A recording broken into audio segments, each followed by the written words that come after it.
Dan Bongino has been on a wild ride. He went from Epstein crusader to joining the Trump administration to then help cover up the Epstein crimes as well as Epstein's accomplices to realizing, oh, actually MAGA doesn't like when you do that. So then he claimed that if Trump doesn't fire Pam Bondi, I'm out of here. And then he was out of there. For 2 days, he refused to do his job, and then he came back all sad, and Pam Bondi was 100% not fired. So Bongino's ultimatum was set aside. And for the most part, since then, you haven't really heard anything from him because he's in a very difficult position where he was reminded by all the higher ups that he really has no power and they don't care if he leaves. And so he's now getting a demotion, the latest bit of insult to the injury. He's now going to be sharing duties as co-deputy director of the FBI with Missouri Attorney General Andrew Bailey. But don't worry, he's not mad about it. He tweeted, "Welcome," with 3 flags. Yeah, everybody loves when that happens to their job. He's not crying at all in his office next to Kash Patel where he can hear the toilet being flushed every time. No, his life is so great.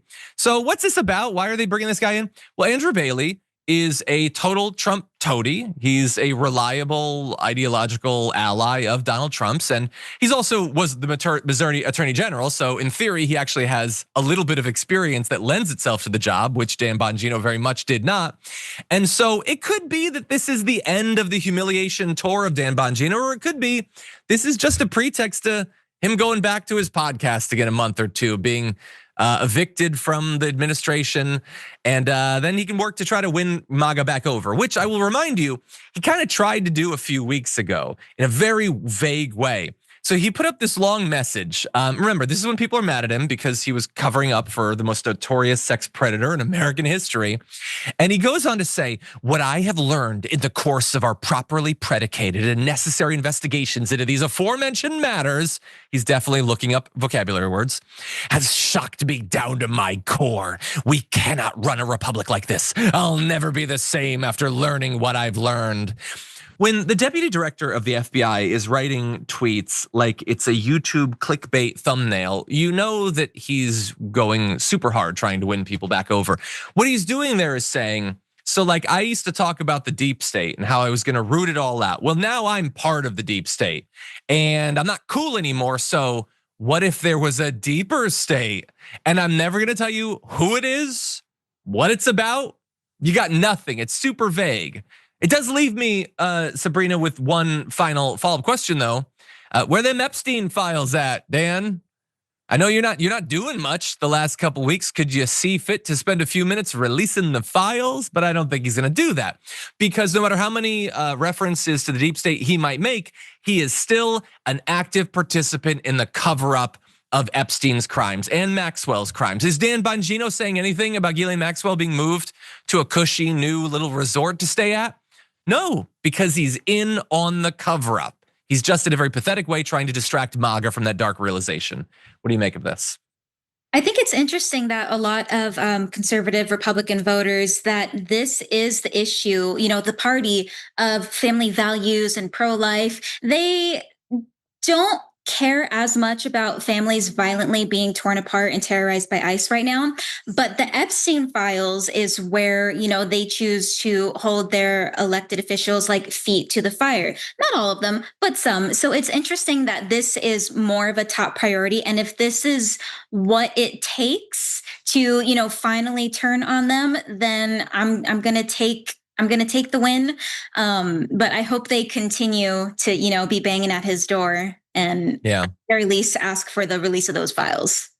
Yeah, they need to keep doing it. And obviously, in response to all these tweets he puts out, it's all just release the files, release the files, release the files. But he's not. He's not. I guess, there's not time. Like I want it or whatever, but that doesn't make it the biggest priority. Did you know a guy threw a sandwich in DC? We need every man working 24/7 on that thing. Forget this elite pedophile thing. The Republicans were never really that into that. No, throwing a Subway sandwich.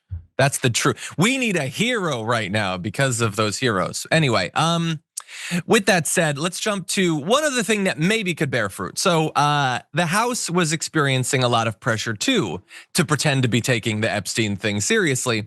So James Comer was like, I want the Epstein files. And now supposedly, starting on Friday, some of the files will be given to James Comer, not to us. They're not being released. They're not going to be put online. They're not being put in binders and being handed to influencers or whatever.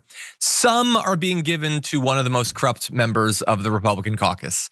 And so that's cool. Meanwhile, don't expect Comer to really work hard to uncover the truth. He put out a statement saying, the DOJ just needs more time to hand over everything. I mean, they've only been in office for 6 months at this point. And I appreciate the Trump administration's commitment to transparency and efforts to provide the American people with information about this matter. Yeah. They've been working so hard and they're super transparent. I mean, the markers weren't that they used to cover up Trump's name in the files. That was the opposite of transparent. But yeah, they're really set on getting to the bottom of this. So I don't expect much to come from that. But Thomas Massie and Ro Khanna, they've been working on a separate House vote. And I think Anna Paulina Luna's kind of into that too, to force the Epstein files to be declassified. That could potentially come next month. I don't know, Sabrina. I'd just like something, some truth. I'd like the pressure to at least force Donald Trump to sit in a room with some of the victims and pretend that he cares about the lifetime of pain they're experiencing. I just want something to remind me that good things can happen. Any final thoughts?